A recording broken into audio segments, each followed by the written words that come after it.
Welcome back, Legion. In today's video, we're going to do a quick recap of all the changes coming with the expansion and Season 6 in a couple days on October 7th/8th. We're also going to do an abbreviated leveling guide just to give you a snapshot of the things you're going to be doing as you progress from level 1 all the way through level 60, and then the endgame Paragon system, and then we'll go through a class ranking list. So let's just jump right into it and not waste any time. As we progress into Diablo 4 2.0, these are all the things you're going to see change in a couple of days on October 8th. If you purchase the expansion, Vessel of Hatred, you are going to get the new class, the Spiritborn. It's kind of like a mix between the Witch Doctor and the Monk, maybe more heavily on the Monk. But it's very fast and it's got crazy high DPS, so pretty exciting anytime you get a new class. Also getting Act 5 of the campaign, so we'll get to see the main storyline progress a little bit. Getting a new region, Nohantu. It's to the southwest of the main region now that we get. You'll also get the Dark Citadel co-op raid, 2 to 4 person raid. First time a co-op mandatory activity is being added to a Diablo game. Some people love that, some people hate that. So we'll see. They've also added a party finder into the game for those who normally play solo. I know the vast majority of players play solo, but so now there is a party finder function in case you don't have a party that you normally play with. Caressed Undercity, it's like a time trial, new activity, kind of cool. So it's not replacing the Gauntlet, but it's kind of similar in that you go into the Undercity, slay mobs, it adds to your timer, you see how far you progress before you run out of time, get rewards, rinse and repeat. Rune words are coming. They're not exactly as they were in Diablo 2. It's kind of similar. You can get 2 different rune words at a time. 2 different rune words can't stack the same one. You get a generator and a spender, and then you can experiment with the different rune words. I think there's like 46 or 47 total that are coming with the expansion.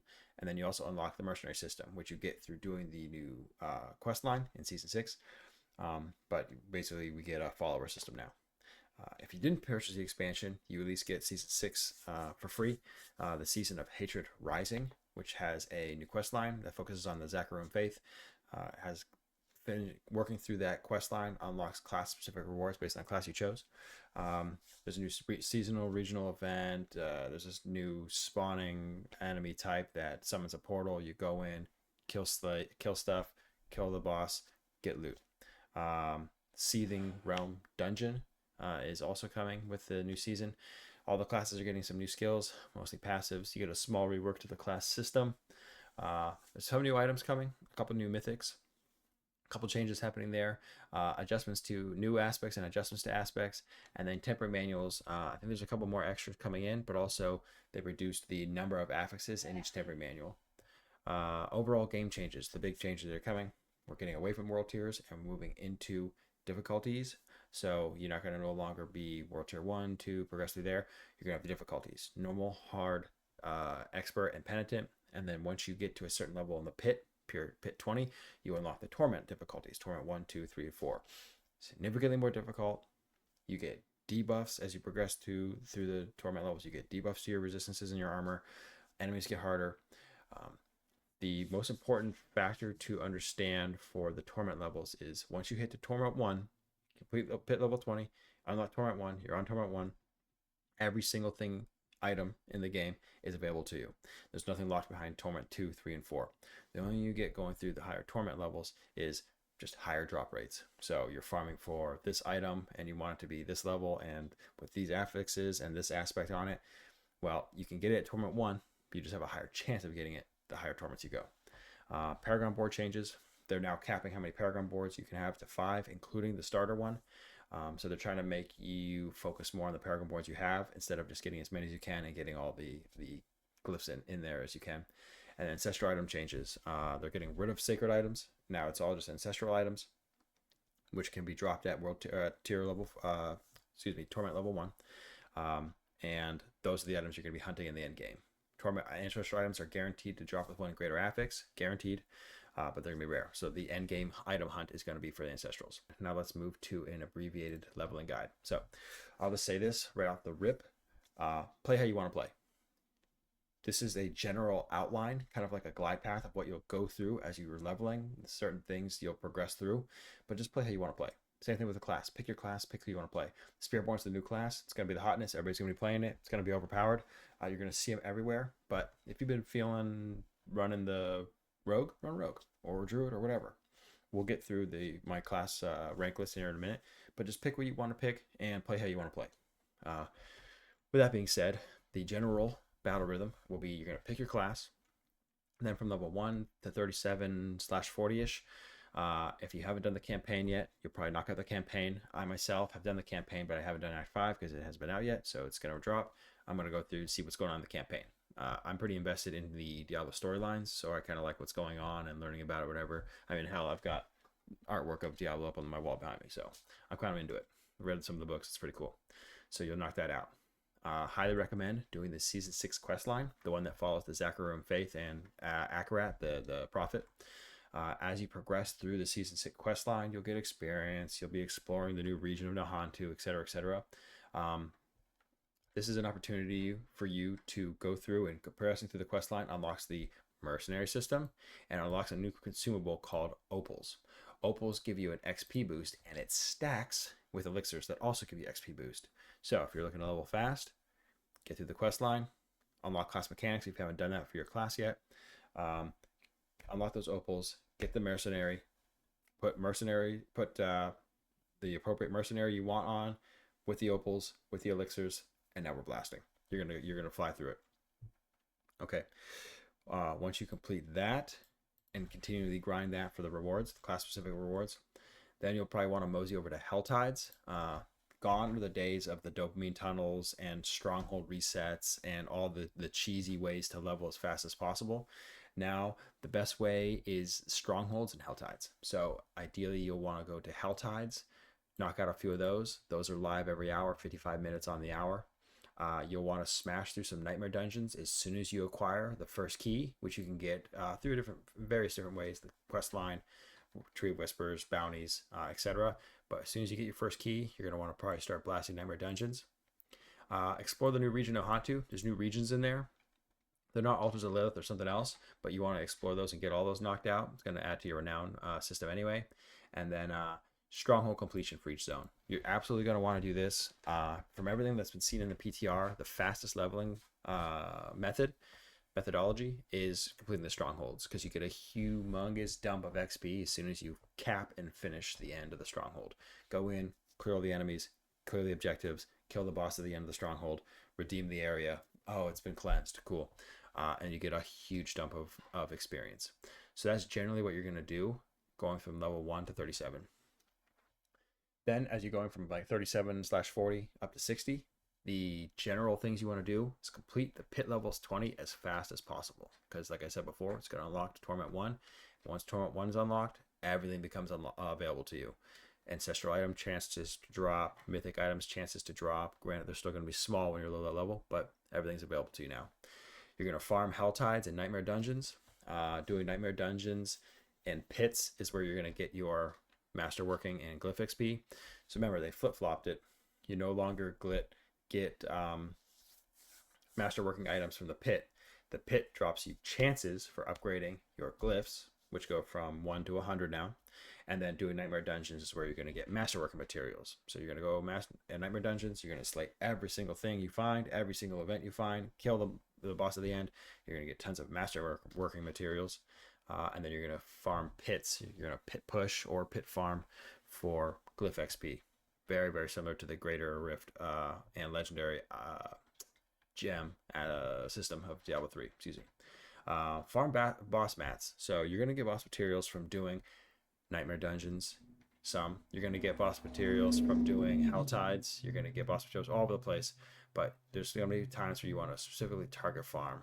Maybe it's doing some Whispers, maybe it's doing some more Helltides, etc.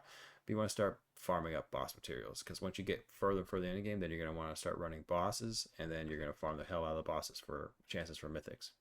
Okay, so as you're doing this, keep an eye on your materials for bosses.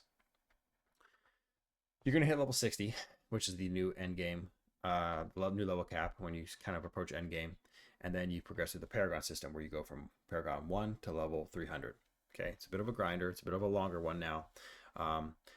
as you start to approach this area, that's when you're going to want to start looking into specking into the end game. This is when I would start looking around at acquiring the aspects you might be missing for an end game build. If you're not sure what to spec into, you can always reference a build guide on YouTube, or use the resource I use, as maxroll.gg. It's like an action RPG resource website. They've got all kinds of guides on there. So if you want to just freeball it, go right ahead. If not, you can go check out there. They've got tier lists for ranking and end game builds and leveling builds and all that stuff. But just different ideas for builds. And then with a new class anyway, there's going to be a ton of theory crafting on builds for that class anyway. So experiment around, look at a guide, whatever. But this is where you're going to start looking at what your end game build is going to be. You can absolutely go and try the Crashed Undercity time trials. Time will tell with the launch of the expansion if this is going to be a very fast leveling method, or if the rewards are even worth it, or if this is something like the Gauntlet, which is kind of like fun to try once or twice or do once a week, but then you don't really spend much time doing it. Pit pushing. You're absolutely going to want to do pit pushing to get those glyphs leveled up all the way to 100. All 5 or 6, 5 glyphs that you're going to have on your build. So you're going to have to push the shit out of the pit to level those Bad Johnsons up and then get those all maxed out. This is where you start min-maxing your build a little bit. You spec into your build, you've got all the aspects you need, you're starting to farm for ancestrals of the items you need, and then you're pit pushing now to get those glyphs and really min-max your build. Last things you're going to do is you're going to finish the Dark Citadel raid, co-op only, don't forget, and then that's when you start looking at going to tier 3 and tier 4 torment levels. You might be wondering to yourself, well, as soon as I unlock Torment 1, why don't I just go straight to Torment 4 and grind the shit out of it, and I'll get better drops and I'll level way faster, or I'll get through the Paragon system way faster. The boost to enemies and the debuffs to you going from 3 to 4 or even 2 to 3 are significant. They are significant. You will get smoked if you're not ready. That's why I put this here as the last thing. The last 2 things I have on here, the Dark Citadel raid and Torment 3, Torment 4, those last things. That's like late in game. Clearing the Dark Citadel raid with 2 people only on tier 4 is going to be a challenge. That's going to be for the blasters. So if you got there, you're god tier. But if not, it's pretty normal, because this is meant to be something for the hardcore blasters and the guys who play this game full time. Basically, this is what they're hunting.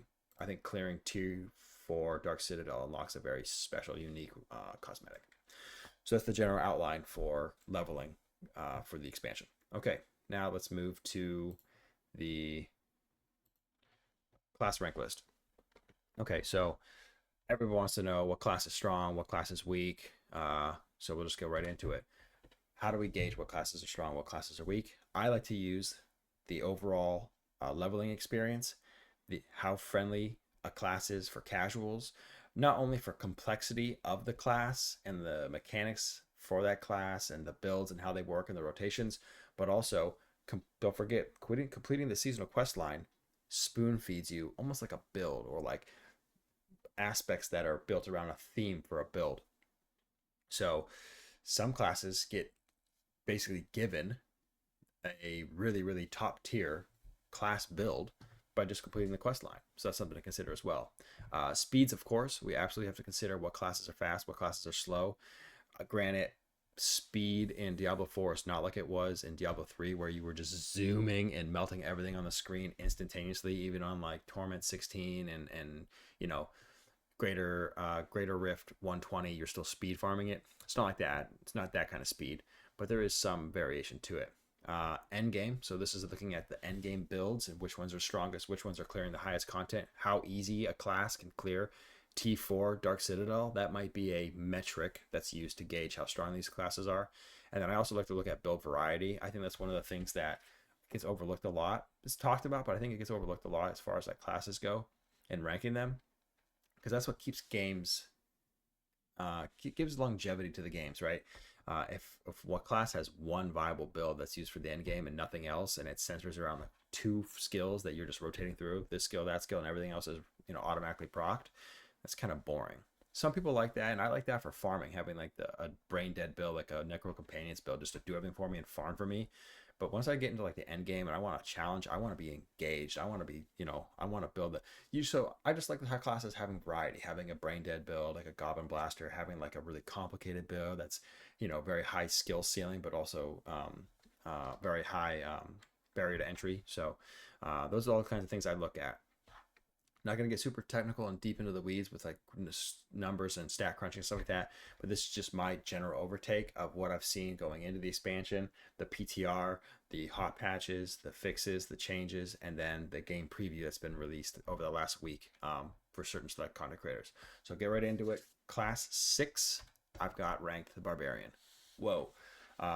Something many of you probably weren't expecting, because how strong the Barb has been for the first year or in change of Diablo 4's life cycle, right? I would say Barbarian and Sorcerer are probably the two strongest classes for Diablo 1.0. An absolute monster, but their speeds are just dropping. Casuals can get away with maybe using the Whirlwind Barb, but it's not really that viable end game anymore. Leveling experience is rough. The Druid has historically been the worst leveling experience, but the Barb is like challenging it for a very difficult leveling experience. It's just not ideal. So overall, we're putting Barbs at 6. Okay, Druids. You probably were expecting that one. Druids for overall rank 5. Leveling experience, still painful. Casual experience, it's okay. I've leveled a Druid, up to 100 a couple times, and it's a slog leveling, and for casuals, like, you got to really love this build to want to play this build. So, and then for speeds, it's not the greatest. The one thing that it has going for it coming into the season is a huge buff to companions. This build and Necromancers has the best companions build, but fully buffed into contention. So we'll see how strong the Druid companions build comes online. Spot 4, the Necromancer. This class would rank higher if it just wasn't so damn slow. It's the absolute slowest class in the game. It needs mobility. It needs something to help it move around. It's got the companions, it's got minion armies, and that can just go brain dead wipe content, but it just can't move. It's significantly the slowest build in the game. For casuals, companions is a really friendly build to use to get introduced to the game. If you've never played this game, that's not a bad place to start. Build varieties not really there either. They're kind of just middle of the pack right now. 3, the Rogues. They've got a very, very good mobile end game build that crushes. This last season, they've had 4 top tier, like S tier level builds. Rogues have just been strong. The rogue assassin demon hunter type class has always been the favorite child of the Blizzard devs. Rogue's very, very strong again this season. Very speedy, can crush some end game content. I would say middle of the road for casuals as far as complexity goes. Definitely got the build variety there. It's a pretty strong class. Okay, and then the last 2, spot 2 goes to Sorcerers, of course. Sorcerers. Sorcerers were top tier, by far leagues ahead of every other class last season. They got huge nerfs to their OP build. Lightning Spear. Chain Lightning is still okay too, but Lightning Spear got nerfed into Oblivion. So there's some rumors going around, theory crafting, that there's going to be like a more Frozen Orb centric Lightning Spear build, but time will tell with that build. But Sorcerers are still, they can teleport everywhere, all over the place. They can do a ton of DPS. Their shielding has gone through the roof, so they're no longer the squishy little DPS glass cannons they were at the launch of Diablo 4.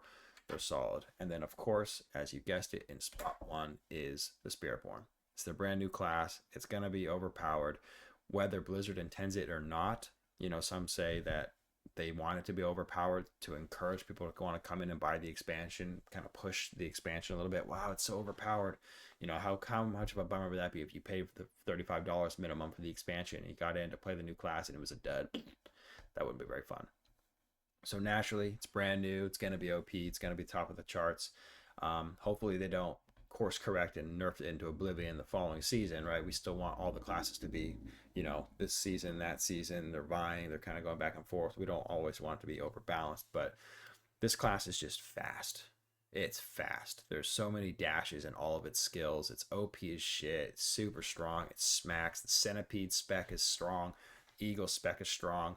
I think Gorilla and Jaguar might be falling back a little bit behind these other 2. Those are the 4 spirit animals of the Spirit Guardian, of the Spiritborn. But it's fast. And then if you spec into Eagle, it's like crazy fast. Not only just movement speed and its dashes, but its attack speed is through the roof. It's so strong. Yeah, it's gonna be a monster. I'm gonna main Spiritborn, of course, for the stream, for the channel, and for myself. Gonna blast the hell out of it for the first month or so. Take it to the end game, deep into the end game. See how far we can pit push with this Bad Johnson. See if we can't knock out the Dark Citadel with our green team crew. Twink them up if we need to. It's gonna be a blast. We're gonna absolutely crush it. But that's it for the update. I hope you guys are all excited and ready. We can all pre-download the expansion now. So get in your Xbox, get in your PlayStation, get in your PC and pre-download it now, because it's going to go live depending on where you are in the globe, either Monday or Tuesday. For us, it's going to be Monday at 7 p.m. Eastern Standard Time. We're going to be live. We're gonna level 1. We're gonna go. But okay, anyways, that's all I got for you. Thanks for stopping by. I hope you learned something, and we will absolutely catch you on the next one.